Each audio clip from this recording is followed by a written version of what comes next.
जय जय साईं राम।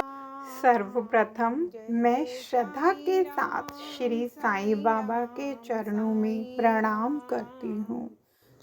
ओम साईं राम। श्री साईं सच्चरित्र अध्याय 48। श्रीमती सपटनेकर। 1 वर्ष बीत गया, फिर भी उनके मन में शांति न आई। वे गाणगापुर गए, जहाँ उनके मन में अशांति और अधिक बढ़ गई। अतः वे माड़े गांव विश्राम के लिए पहुँचे और वहाँ से ही काशी जाने का निश्चय किया। प्रस्थान करने के 2 दिन पूर्व उनकी पत्नी को स्वप्न हुआ कि वह स्वप्न में एक गागर ले लक्कड़शाह के कुएं पर जल भरने जा रही है। वहाँ नीम के नीचे एक फकीर बैठा है, सिर पर एक कपड़ा बंधा हुआ है। फकीर उसके पास आकर कहने लगा कि मेरी प्रिय बच्ची, तुम क्यों व्यर्थ कष्ट उठा रही हो? मैं तुम्हारी गागर निर्मल जल से भर देता हूँ। तब फकीर के भय से वह खाली गागर लेकर ही लौट आई। फकीर भी उसके पीछे पीछे चला आया। इतने में ही घबराहट में उसकी निद्रा भंग हो गई और उसने आंखें खोल दी। यह स्वप्न उसने अपने पति को सुनाया।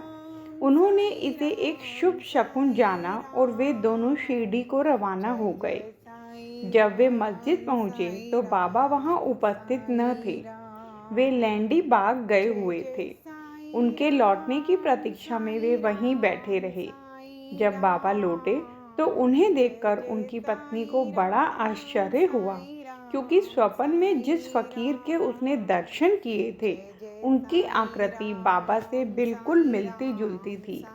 उसने अति आदर सहित बाबा को प्रणाम किया और वहीं बैठे बैठे उन्हें निहारने लगी। उसका विनम्र स्वभाव देखकर बाबा अत्यंत प्रसन्न हो गए। अपनी पद्धति के अनुसार वे एक तीसरे व्यक्ति को अपने अनोखे ढंग से एक कहानी सुनाने लगे। मेरे हाथ, उदर, शरीर तथा कमर में बहुत दिनों से दर्द हुआ करता था।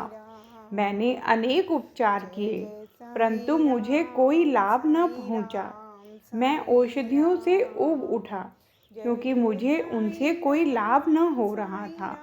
परंतु अब मुझे बड़ा अचंभा हो रहा है कि मेरी समस्त पीड़ाएं एकदम ही जाती रही, यद्यपि किसी का नाम नहीं लिया गया था।